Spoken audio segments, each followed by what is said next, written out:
everyone, welcome back to my YouTube channel. Today's video is going to be my annual work bag series video, and I'm going to cover the best bags of 2022. So these are bags that I have not talked about before in any of my previous work bag videos or series, all of which will be linked down below. There are hundreds of other bags on there, many of which are still available and are great choices. These are about 25 that I want to cover this year that I've either just discovered this year or are new bags that have come out this year that I think are great for work. I cover a range of different styles and a range of different prices. So we're going to start at a little below $200 and work our way all the way up until about $2,500. I'm only going to touch on bags briefly. I have seen a few of these in person, so for those I may go into slightly more detail, but otherwise we'll try to get through them pretty quickly. They will all be linked down below, so please do check out any that you are interested in. And now let's get started. First up is the Calpak Haven laptop tote. This is $178. This bag is a faux leather bag, and I will be covering a number of vegan leather bags in this series. However, this I believe is the only one that is PU or PVC based. A lot of the other ones are more sustainable leather alternatives, so you will see those coming up. But this is still a great bag. It's very functional. It works really well for travel as well as for work. Smartly designed, kind of classic tote. You can't really go wrong with this silhouette. Next up at $209, this is the current sale price. I believe it typically retails for $290. This is the Birkin Valentino tote. I'm going to cover a few different Baxter bags, which is a brand that I've just discovered.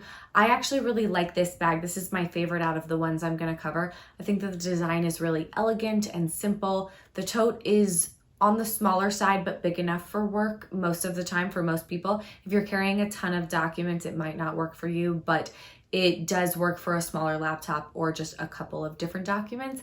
And I really just like the simple, elegant design of it. It felt nice in person. I wouldn't say it was anything incredible, but it felt like a sturdy leather bag that definitely did have some flexibility to it. So if you want it to mold to your body and be really comfortable to wear, this would be a good one for you.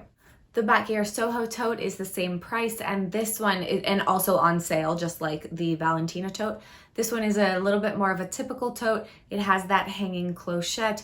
It's got this nice line on the bottom, which I think breaks up the longer shape to it. It's a nice design and at a very good price. This company, Samara, makes a couple of great sustainable bags. This tote is in a north-south style. It's $225. They do have an east-west version without the zipper that is made out of apple leather, which is a great sustainable leather alternative, and that one is $295. But this is a brand that I've just discovered, and I'm interested in seeing what they are creating. At $235, we have the Raven and Lily Addis backpack. They make a number of sustainable bags as well. This one is just a backpack. Some of the other ones I'll be covering convert to a tote, but this one is just a backpack. However, I like the oversized flap of it. I think it gives it a little bit more elegance than just a zip top backpack. And I do appreciate that it is made out of a more sustainable leather and is also by a company that is a certified B Corp, which I always appreciate. So now to go back to another Baxter bag, the Baxter. I like the shape of this bag. I think it's a little bit different, a little bit interesting. This one works nicely as a just kind of classic tote with a little bit of a twist, and this one comes in at $248. Okay, next up is a bag that I considered if I should even just do a full review on, even though I've only seen it in person. I haven't actually tested it out or tried it, but I'm very impressed with it, and it is the Kuyana Systems tote. I think this is going to become a cult classic bag. It's really smart the way they've done this. It's extremely comfortable to carry and very, very lightweight. It has these thicker straps that I was not sure about when I first saw them, but actually they lay across your shoulder really comfortably, and because of the thickness, they don't dig in. I would say that it's not my favorite look necessarily of a bag. I think it's kind of an interesting shape, but if a floppy tote is appropriate for you for work, if maybe I wouldn't necessarily call this corporate, but if you have a more casual job, this totally works. And the organization of it is super smart. So I think it's also a great bag for a commuter. You can buy a long strap for it, which is probably a good idea over a winter coat, but I did find that just carrying the tote itself was comfortable. So what makes this so interesting is you can buy different inserts for it. The bag starts at $278 and then you can do inserts. So you can do a laptop sleeve, you can do a small kind of organizer pouch, which I then believe you can take out and use as like a day to night pouch. There's also another piece of organization and it all kind of snaps in together, and then the bag itself can snap closed. So I think it's a really, really smart bag and I was pretty impressed with it. At $299, we have the All Saints Kita backpack. This one is one of those bags that can convert from a tote to a backpack. It has sort of an interesting shape to it when it's a backpack, but that's nice if you just want to throw it on your shoulders for commuting and then you just want to tote otherwise. I like that it's a little bit of a different design and style.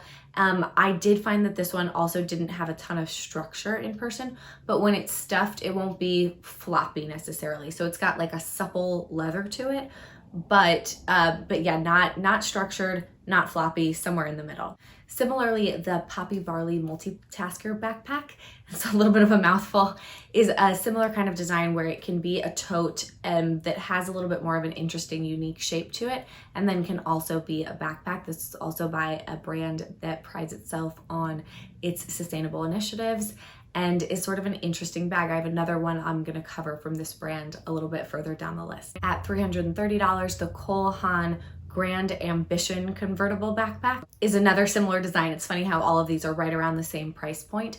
This one looks like it has more structure to it and I think is a little bit more of a streamlined, sophisticated design, but the same sort of north-south tote that can then easily convert to a backpack.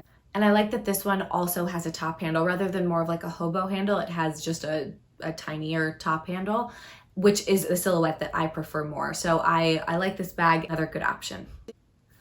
The All Saints Captain Tote is $379. This one I did see in person. It felt nice and sturdy. It's a little bit more understated, and yet it has this interesting cool handle. So if you're someone who's a little more edgy, a little more cool, this is a bag that could work really nicely for you. It looks like it fits a lot, but it doesn't feel huge when you actually like pick it up. At $395, we have the Barley, the company I talked about a minute ago. Their Coworker tote. This is kind of your classic tote with some good organization inside, but if you are looking for one from a more sustainable minded company, this one might be a good option for you. At $449, we get to Alicia Bags, both in a similar north-south silhouette. I have done a video review of this bag. This is a bag that my mom has that they very kindly sent me, and it's a really smartly designed bag. It is quite different. It has a hobo handle or a long handle, and then you can unzip the laptop and keep your other stuff in a different compartment. So it works really well if you're somebody who's just gonna put your bag on a table and take notes for a meeting, that sort of thing. It's very, very smartly organized for that. And the owner is just a doll. She is so sweet. Next up is a brand I recently discovered and I'm quite interested in. They make quite a few beautiful designs. So I'm gonna cover 4 different bags from them. 3 in a row, and then one that's a little bit more expensive. So at $525, we get the Emilie Casablanca. This I think is the least exciting out of all of these. However, if you like the puffed bag kind of trend that's in there right now, this sort of puffy leather, then this is a nice way to incorporate that at work and yet still have kind of a classic tote. And just a tiny bit more expensive at $535, you have the Emilie Los Angeles and the Emilie New York. Both of these are a wider silhouette, definitely a little bit more cool and interesting. The Los Angeles, I think, is a little bit more laid back than the New York, which feels appropriate to me in terms of cities. I like the way that they do all of these. And then my favorite one, we're gonna get to in just a second, but first, throw in the Longshot leather backpack. This is at $590. Classic Longchamp design, but in a silhouette that will fit your laptop and be a nice leather backpack. If you don't want to do their nylon version, this is definitely a more sophisticated option for work. And then to come back to Emilie, my favorite one is the Maxi Montreal. they have the Montreal, which is a similar price point in a smaller size, but this is the one that is the right size for work. I think that this is really pretty. I like the structure of it. I like the design of it. It says, and so they must have had a previous edition that had shorter handles, which I would have liked even more than the long handle, but I still really like this design, and this one comes in at $735. Now we are gonna jump quite a bit. So for $1,675, we are getting a Todds leather bag in medium. Todds is obviously a well-known and yet understated and kind of flies under the radar, I think a lot of the time, luxury brand. Most of their bags would be appropriate for work, but I think that this one has an interesting silhouette to it, gives it a little something different, and then the T hanging off of it is understated because there's a lot of different things that start with T. You don't exactly know what that is, and yet adds a little bit of interest, makes it look a little bit more high-end, I believe.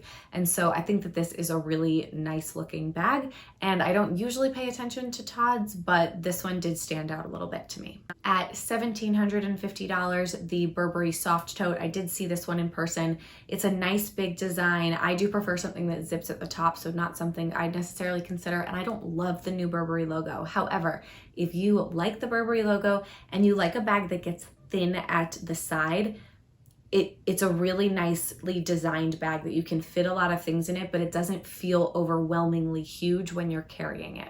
$1,800, the Mulberry oversized Alexa is an option. I love Mulberry. I have some Mulberry bags that I really like. I've always thought that the Alexa was like the cool version of the Bayswater, and I always thought it was a little too cool for me. The oversized one is floppy. It is not a structured bag, so it does work best for somebody who has a more laid back workspace, but the size of it would definitely work really nicely for work. At $1,890, we get another really great bag if you want something floppy, laid back, and kind of interesting. The Acris Techno Trapezoid Tote.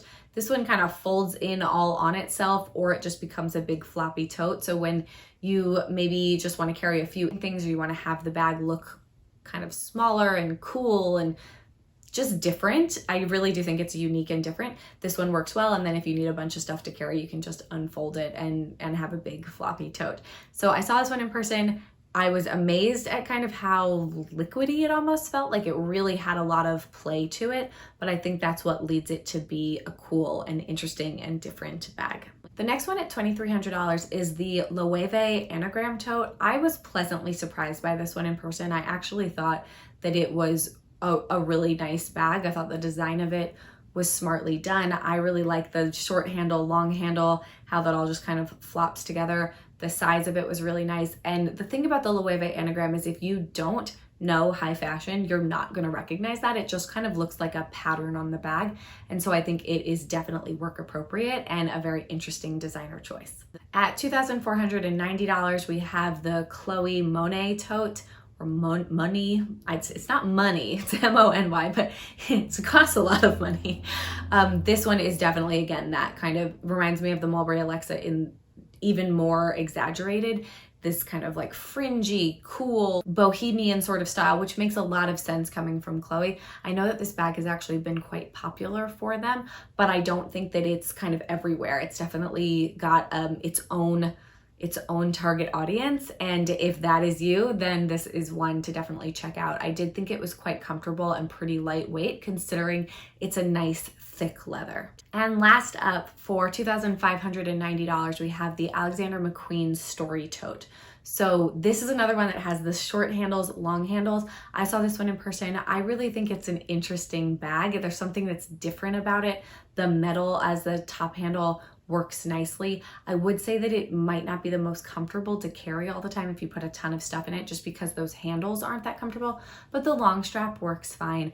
And then I think that the shape of the tote is really interesting. So this is one that I actually was impressed with, and enough to kind of pay attention to, something I'll kind of keep on my, not necessarily wish list, it hasn't made it there yet, but on my radar.